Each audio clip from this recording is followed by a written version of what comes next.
إذا كان يعمل به،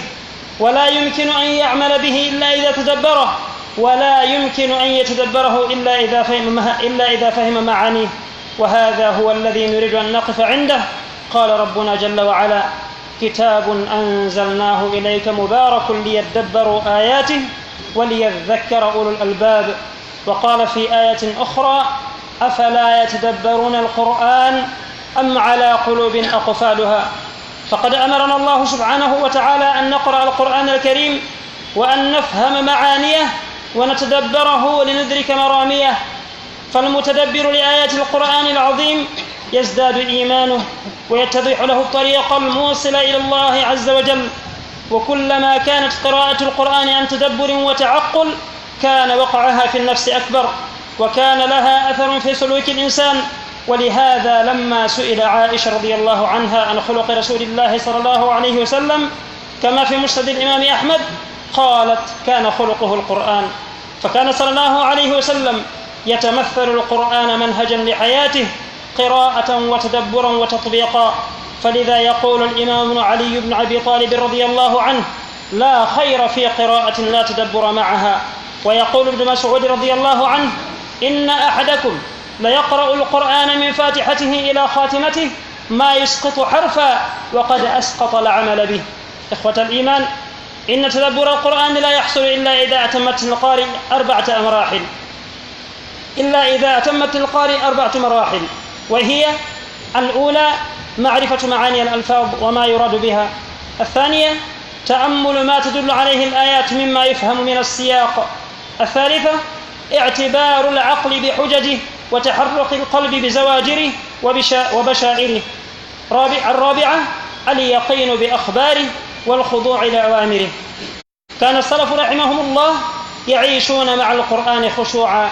ويعيشون مع القرآن عملا وتطبيقا. فكان الواحد منهم إذا ذكر بالآية من كتاب الله تذكر، وإذا بصر بالآية من كتاب الله تبصر. فكان حي الفؤاد سليم القلب يعيش مع القرآن بالعمل والتطبيق كما يعيش معه بالقراءة والتفكر والتدبر. قال عبد الله بن عروة بن الزبير: قلت لجدتي أسماء بنت أبي بكر الصديق رضي الله عنها: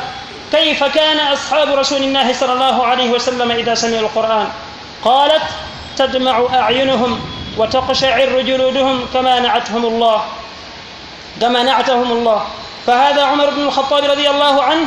يسمع رجلا يتهجد في الليل ويقرأ سورة الطور، فلما بلغ إلى قوله تعالى: إن عذاب ربك لواقع ما له من دافع، يتأثر بالآية قائلا: قسم ورب الكعبة حق.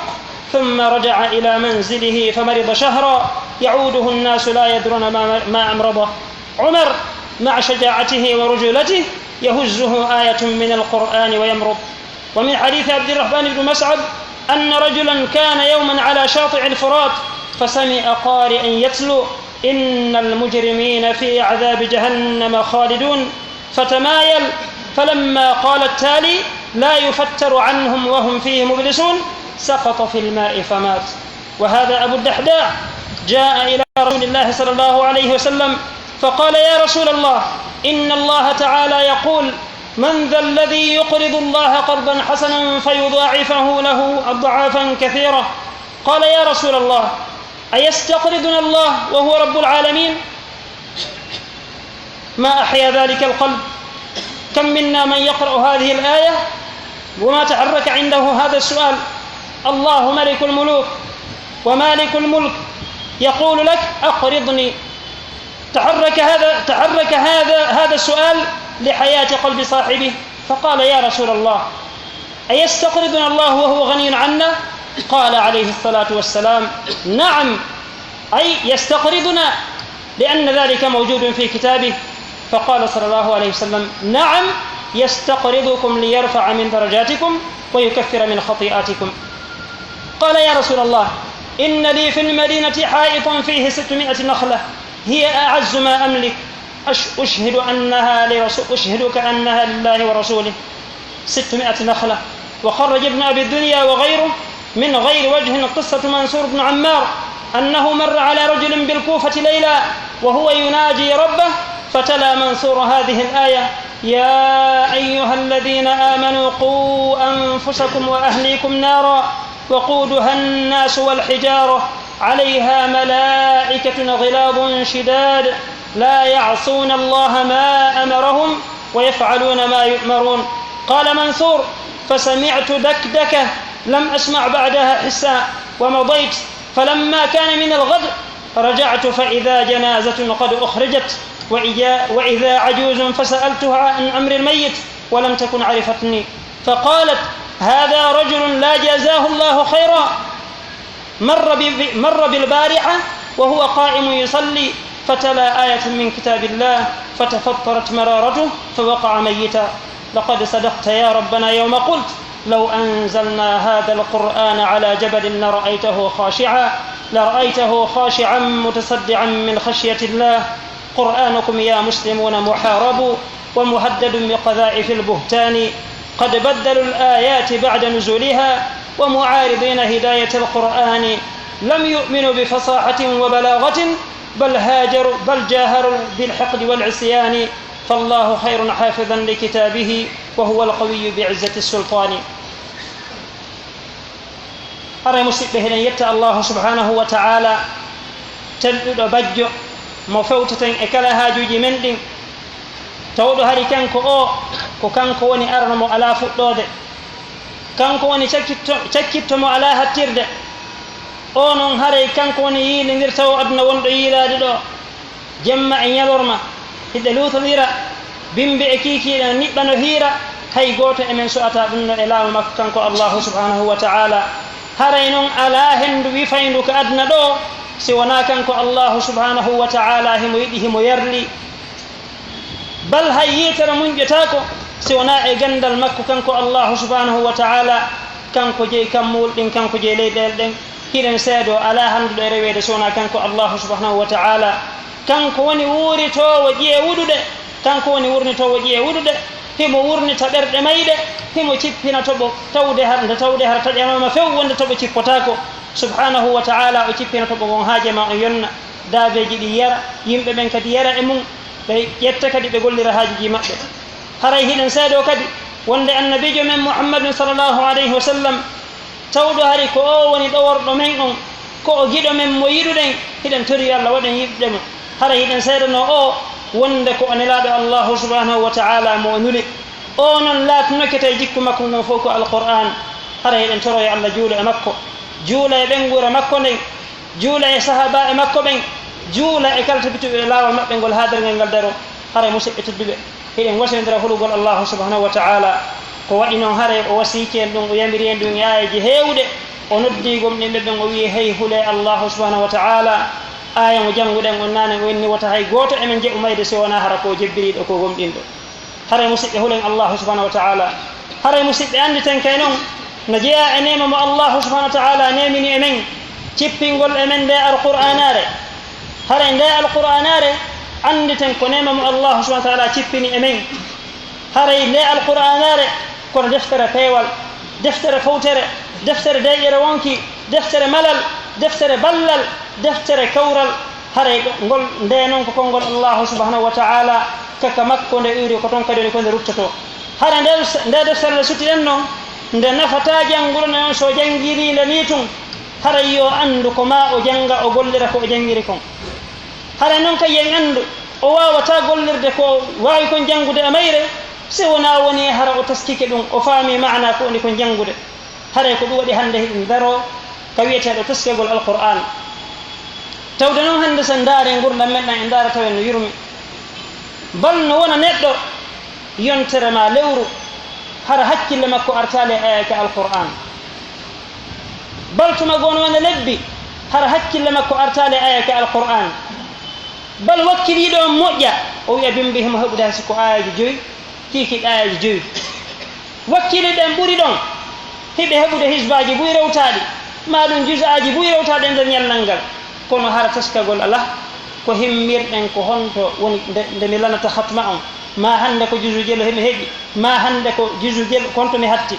haray noon allahu subhanahu wa ta'ala no moɓani en hawtani en aya goto holli en ko honɗum woni sabu cippinede alqur'an.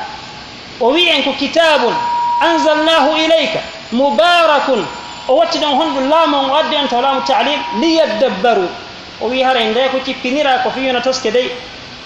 musidɓe tedduɓe so woni alqur'ana toskaka haray masibo waɗi ko waɗi noon haray ko o woni fanunde ardana e cippingol alqur'an ko ɗum waɗi si allah nodduno woɓɓe o inni fawnira sallah sallam o inni ene e ɓe kan taskota ko nde alqur'anare ka ɓe ko ɓerɗe ɓe no sokka saabi on hayka majjina ko suratu muhammad allah ko ɗum landirniraɓe afala yatadabbaruna alqur'an am ala qulubin aqfaluha ɗe ɓerɗe ɓe soka hara musidɓe tedduɓe mo daari ɗe ayeji peesi en hannde no wonirɗen noon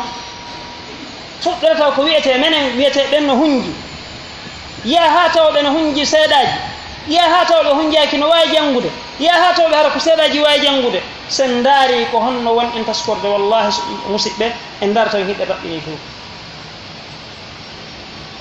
hara musidɓe tedduɓe andi tan node alqur'anare konde janga wo konde janga so woni nde taskaka haray en andu haray nafata yanata e wonki kinka allah faala ɗum haray ko ɗum waɗi nene aicha fewno ɓe londano radiallahu anha ko honɗum woni jikkoniraɗo ko honɗum ɓe jaabino ko ɓe mofti fof e nder kalimaji seeɗa ɓe maki hey jikkoniraɗo latmi ko alqur'an haray musidɓe tedduɓe a wata jokkude alqur'an sa famande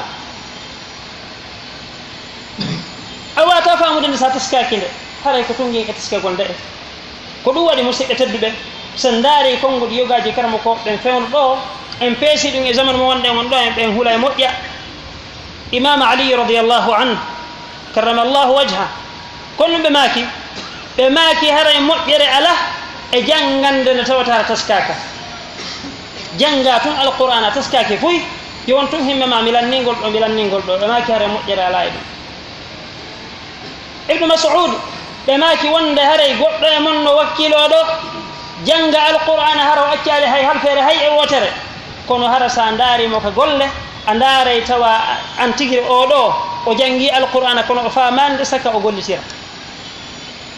haray musidɓe peesan ɗi konnguɗi no wuuriɗen noon hannde enen nde alqur'ana are allah subahana taala ɓen anndi noon haray nelaɗo no mari ko wiyete kon wallinoygol wullitande ñandal ngal ko honɗum wonde wullitande ya rab inna qawmi ittahadu hada alqur'ana mahjura hey kon yo joomi yimɓe an ɓen ɓe jogino ke nde alqur'anare ko taƴande ko yejjitande hare taƴegol alqur'ana ko noneji no jeeya e mum accugol taskegol nde hare musidɓe tedduɓe andi tan noon hare taskegol alqur'an ɗum wawata latorde neɗɗo so na o rewa e marhalaji nayyi marhala arana ɗon o gera ha o faama ko honɗum o woni wowlde e mayre sen daari hande hari no woduno law tawɓe hara no wakkili moƴƴa hino no wakkili ko wiyete kon ka makiti kono bimbi ko malli wo ko malli ɓe heɓay bindi ɗiɗi ma tati wonaɗi fiinede ka alqur'an ɓe anda fiyo ɓe faamu ngol kolngol allahu subahana wa taala kiikiɗe kadi ɓe wakkilo ha ɓe ɓesiga ɗum hande sen daari bal programme no gasa golle ɗen jogotoma ɗo ha e 23 heures immoɗa kadi e 4 heures immoɗa kadi e golle goo e 4 heures haray musidɓe tedduɓe jeran ɗi waktuji men haray ɗen waɗaniɗe ko allah faala kon seeɗa e mum sen daari hande ko tanji jelu wonɗen juulde ɗo darade fi juulugol sen daari hande ko tanji jelu wonɗen jantade inde allah subahana taala ɓay ko no ɓuuri hayfude en daaratamen ɗum no fanɗi esere noon inde allah jantagol inde allah ɗum hatojina esal ligi hiɗa wawa hiɗa dari hiɗa jooɗi hiɗa ka makit hiɗa ka suudu haray musidɓe wattane hakkille e gurdam men ɗam haray ko ɗoni marhala ara noon jelugol faama ko honɗum woni ko alqur'ana wi marhala ɗiɗa ɓon jera tasko ayaje ɗen ha wawa faamude soggande nan ko honɗum woni ko aya on faandi marhala tita ɓon ko honɗum ko gerugol ha hakkille ɗen gollina hakkille ɗen e ɗi hujjaji allah subahana taala waɗi ka nder alqur'an marhala naya ɓon ko gerugol ha fellita ko alqur'an ko wolde wonde ko gonga ɗum la mahala si tawi ko habaru feƴƴuɗo fellita wonde on waɗino so habaru arowo fellita wonde on ardeno alqur'an a wi'iri noon hara musidɓe ɗi marhalaji nayyi siɗa faala taskande alqur'an taskande sellude are wayi ɗi marhalaji ɗo nayyi hara musidɓe tedduɓe ko ɗum sen daarino gurdam salafu salih kono ɓe wurno alqur'an en hulanayi hoore men enen zamanu fewndingu ngu ɓen ɓe laatinoke ko ɓe wurduɓe alqur'ana ka janngugol ko ɓe wurduɓe alqur'ana ka golle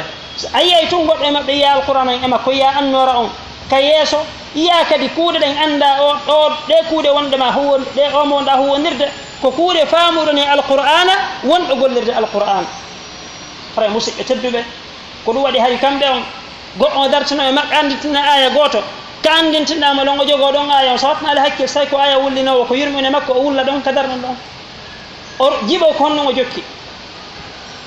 so tawi goɗɗo maɓɓe haynnama aya alqur'an o jaɓay mo haynade kon no wanno ɗum ko hari hiɓe geri ha hiɓe wakkiloɗe cheytane hiɓe pooɗi ha ɓe wippiti juuɗe cheytane ɓerde maɓɓe ɗen no wondi allah subahana wa taala alqur'an on hiɓe joguimo sengo ngo sengono e no ka allah subahana wa taala haray ko ɗon ɓe jogui ɓoggol ngol ngol taƴa ko ɗum waɗi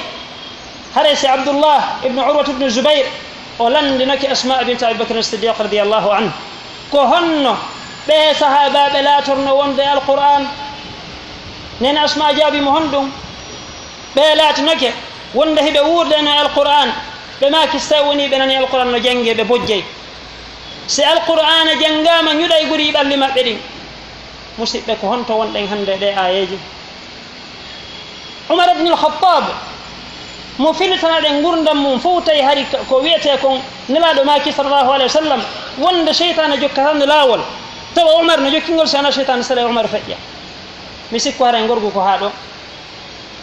kono o rewino ñande goo goɗɗo e himo juula jemma himo juuɗira suratu wattur on jangi ha o hewti inna adaba rabbika la waqi'un ma lahu min dafi' ɗum memi sayyidina umar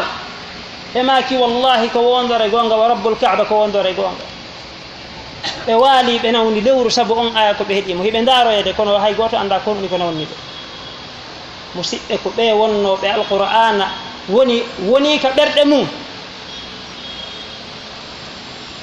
ɓe tawiɓe hari ko alqur'ana woni ɗowde ɗum ko alqur'ana woni holduɓe ko ɓe yaara sen feƴƴi ɗon aren e qissa mo abdourahmane ibnu mas'ab woni ko filli o wi wonde laatinoke ka nahru furat gorko himo dari ka sera maayo goɗɗo ari no janngude e makko aya inna almujrimina fi adabi jahannama khalidun wonde haray gomɓe ɓen ko ɓe luttinteɓe kayiti jahannama on tuma on woñi o maƴi o woñi o wattoyɗo la yufattaru anhum wa hum fihi mublisun ɓen noon ɓe hoynantake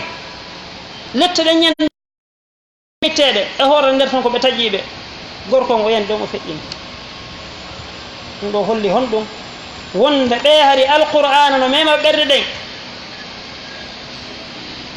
hara musidɓe tedduɓe ɗi qissaji ko addirtan siga ɗum ɗo ko hollugol tummital kono ɗum lannata e qissaji maɓɓe kamɓe sahabaɓe ɓen abu dahda aya goto man da alladi yuqridu llaha qardan hasana ko on nelaɗo jangi o nani on e juuɗe nelaɗo sa sallam o landi enen nelaɗo allah lanɗo lamɓe fof jeyɗo ko jeeya fof o ñawloto en nelaɗo maki himo ñawlo on fi on waɗi so waɗi ko wonɗum o watta o ɓanta darajaji mum o hafra bakkatuji mum on tuma en nelaɗo mi seedinima mi ñawli allah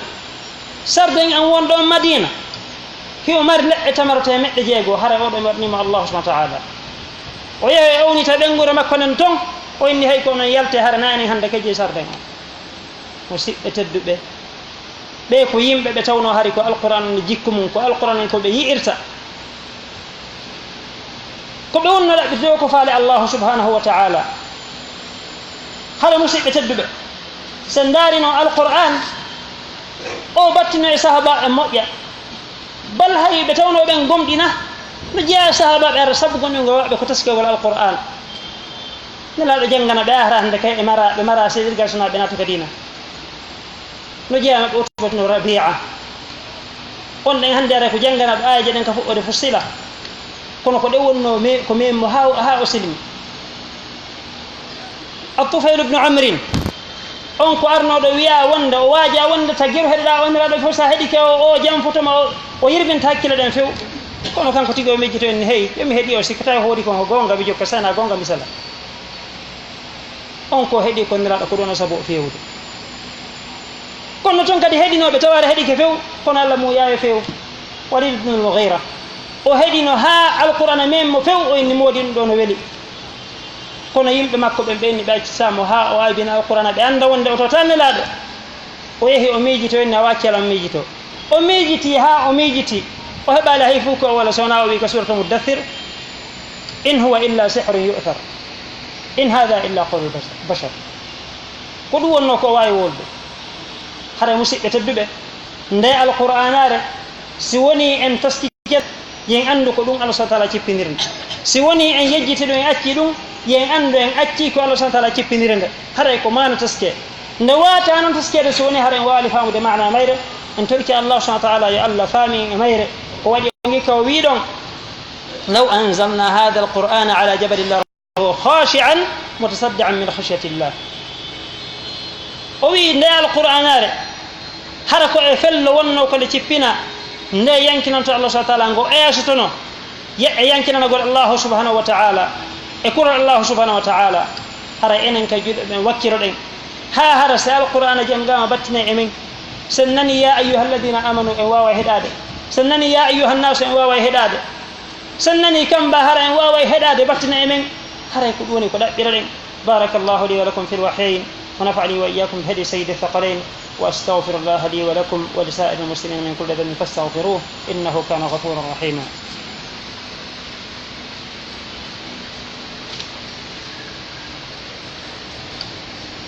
الحمد لله على إحسانه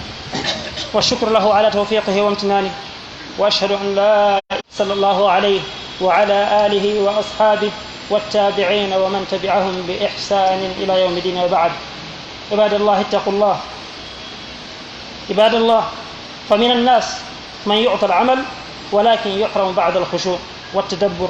فبعض الناس للخير سباق ولطاعة ربه مشتاق ولكنه لا يجد في قلبه الأثر في الخشوع فتجد كثيرا من أخيار زماننا يقولون والله إني أحب الخير وأحب طاعة الله من قلبي ويعلم الله ذلك ولكنني أقرأ القرآن ولا أحس سبحان الله هذا مسيء تدب باو يتدى الله سبحانه وتعالى سيدت دي وند على هند ريويد سونا كانكو الله سبحانه وتعالى سيدت دي وند النبي جميع محمد صلى الله عليه وسلم كو جيا دو مكو نورا دو مكو مونلي في يور من غولدن هيدن تورو يا الله جولو e makko kanko nura صلى الله عليه وسلم e bengure makko e sahaba e makko e kala watti be la mabbe ngol hadare ngal daro hare musidbe hidon wasindira hulugol Allah subhanahu wa ta'ala hare musidbe nde alqur'anare no woodi yimɓe ɓe Allah okki no wayde jangude ha kono sa ndaari ka golle har golle en no fanɗi ha wooda kadi ɓe Allah okki no wakkili ka golle ha kono sa ndaari ka gandal har no raɓɓiɗini ha haray Allah noon ko waɗi yiɗi faala e neɗɗo on hawtu yo taw hara hiɗa gollude hiɗa wakkili hiɗa faamude kadi hiɗa faami kadi ko wonna ko gollude ko ɗum waɗi hara heewi e zamanu men ngon ɗo en yiya yimɓe wakkiliɓe moƴƴa bal hay woɓɓe wulito ɓenna oustad haray wallahi juulugol no welami rewgol Allah no welami moƴƴa janngol alquran no welami moƴƴa kono mi jooɗoto ɗo mi jannga tuma goo ko mi ande wiɗo janngude miɗo immo hara ɗum fof ko jarrabuye tori Allah itta en jarrabuyeji ɗi hara musidɓe tedduɓe sen ndaari wono hay qissa o wiyeteɗo Miller on hiɗen andi no yeddotira ko canadien jo ka ko américain ji on ko tawnoɗo hari ko hoorejo annasara anniyiɗo wonde ɗaɓɓitoye alqur'ana ko fennirta alqur'an o wiɗɗiti alqur'ana ha o ronki o inni ara noon taw mi ndaara taw est ce que nelaɗo no waɗi taassub ko wiyete kon rasisiyagal e alqur'an o inni ɗaɓɓite ha o wiya est ce que no wuule fi wono fa musibaji nelaɗo heɓuno wono fatago gueɗal e makko ma ɗum tawde haro jibinama ka aduna ɗo hino ko wala baba masiboji janɗi tawno ɗin haala nelaɗo heeɓi o inni o ndaara taw est ce que arɗino ka alqur'an o ndaari ha o ronki o ndaara tawi hay tawno toon ala toon dirata ka woola ɗum ngalɗinimo moƴƴa ɗum ko ɓewo silmigo woni filtade ɗum ɗo o wi o ndaari konde laabi jeelu inde nelaɗo janta ka alqur'an o ndaari o tawi ko laabi joyi o ndaari to inde annabi Isa ko laabi jeelu janta ka alqur'an laabi no gayi e joyi ɓeydi mo ngal inde moƴƴa on daari kadi o wi kamɓe annasaranke ɓen ɓe andi ɓe teddinene Maryam no woodi martaba mo ɓe joganimo kanko ɓe ndaari ka alqur'ana tawi simore no woodi intrant nene Maryam kono sen ndaari Fatima ala ton Khadija ala ton Aisha ala ton ɗum ɓurtimo kadi ngalɗinde moƴƴe on ndaari kadi o taski ɗon aya ka anbiya ka Allah wi ɗon awalam yara alladina kafaru anna alsamawati wal arda kanata ratqan fafataqnahuma e ɓe yeddo e ɓe yiyaali wonde ndi leydi en kam mo laatno ko ɗi kolnir ɗiɗi Allah hoɓɓiti ɗi o wi 1973 hendinoɗo on cadeau noble on ko ɗum hendanno cadeau on ko wondari kanko o wawi andude hari leydi ndi e kammo ngu holodir ɗum 1973 alquran noon ko 1900 ko mbeyen cippi ɗum hari 1900 ala ka wolede fini o wi wonde o taski kadi o ndaari ila ka Allah wi tabbat yada abi lahabi wa tab ka Allah wi abi lahab halkike ɗum hari mo wuuri o wuuri ɓawti mum duuɓi 10 alqur'ana ka winoɗo wonde o halkike ɗin duuɓi 10 fof alaari e ɓerde makko inni mi wakkili yande mi fenna alqur'ana yomi gomɗin ɓay alqur'ana yomi halkoto duuɓi 10 min kabi fenna alqur'ana o wi ɗum ɗo fof hollimo wonde nde haray hino woodi ka nde iwi no woodi ka tawata haray nde mahi bal ka fewndo ka fewndiɗen ɗo defte windaɗen fof ayi ay windowo wiya ɗum ɗo ko falje wonɗe e mayre so wona alqur'an heɓaki hay e gooto tawɗo hara wi'i ton yo heɓɓito hara ɗum ɗo ko ni ɓurno feewirde kono noon haray ɗum hawna en ko won tun haray koyen hollu kamɓe kadi ko honno ɓe won taskorde alqur'an bal no woodi e maɓɓe anduɗe ɓe alqur'an a ɓuri en enen julɗo ɓen har no faala tun ko hono naltiranta alqur'an fenna alqur'an kono Allah lannanino en haala o wi'i inna nahnu nazzalna dhikra wa inna lahu lahafizun lannina alqur'ana Allah wi ko menen cippini nde ko menen kayne woni ko rena tan haray en toro Allah subhanahu wa ta'ala yo Allah waɗe renuɓe alqur'ana gollirɓe alqur'an hara musidɓe hande o zamanu ko fewnoɗen ɗo tentini enen yimɓe ndi leydi haray hande hanino ka mimbaruji ko yewte kon haray hande no wowli hoore mum ko du'ano kon yewtede ko hanno kon yewtede masiboji ɗin tooña ɗen kono haray musidɓe ko wasendirten ton ko pijila tan yimɓe si ɓe jarribama mi fillito mi wolino kono ha joni hande kadi mi fillito yo ando ka kuuɗe maɓɓe ɓe jarribama hara ɓe huwata so wona ko Allah faala ando ka konguɗi maɓɓe ɓe jarribama ɓe huwata so wona ko Allah faala ando ka tayge maɓɓe ɓe jarribama ɓe ñamata so wona ko Allah tagini ando ka tere maɓɓe ɓe jarribama ɓe watta so wona ko Allah faala koye hoore ɗum woni ko ɓe yaade si ɓe woniri noon si ɓe towni juuɗen dow ga Allah notto ɓen toriki Allah noto en toriki Allah kala tawñowo yo Allah ronkinmo en toriki Allah subhanahu wa ta'ala ɓay ko kanko wawi jogui yo Allah donde en boni tawñoɓe ɓen allahumma adrib adh-dhalimina bil-zalimin wa akhrijna min bayni aydihim salimin allahumma adrib adh-dhalimina bil-zalimin وأخرجنا من بين أيديهم سالمين اللهم قنا عذابك يوم تبعث عبادك اللهم اجعلنا ممن يتلون القرآن تلاوة حقيقية واجعلنا ممن يتأثر بالقرآن اللهم اجعل القرآن العظيم ربيع قلوبنا ونور صدورنا وجلاء أحزاننا وذهاب غمومنا وقمومنا وقائدنا وسائقنا إلى رضوانك وإلى جنتك جنات النعيم اللهم اغفر لنا ولآبائنا ولأمهاتنا واجعلنا من أهل الجنة يا أرحم الراحمين اللهم يسر لنا أمورنا اللهم يسر لنا أمورنا اللهم يسر لنا أمورنا اللهم إنا نعوذ بك من شر كل ذي شر أنت آخذ بناصيته اللهم إنا نعوذ بك من شر كل ذي شر أنت آخذ بناصيته اللهم حل بيننا وبين أعدائنا اللهم حل بيننا وبين أعدائنا اللهم عليك بهم يا أرحم الراحمين فإنهم لا يعجزونك اللهم عليك بهم فإنهم لا يعجزونك ربنا آتنا في الدنيا حسنة وفي الآخرة حسنة وقنا عذاب النار اللهم محمد كما صليت على إبراهيم وعلى آل إبراهيم إنك حميد مجيد وبارك على محمد وعلى آل محمد كما باركت على إبراهيم وعلى آل إبراهيم إنك حميد مجيد قوموا إلى صلاتكم يرحمكم الله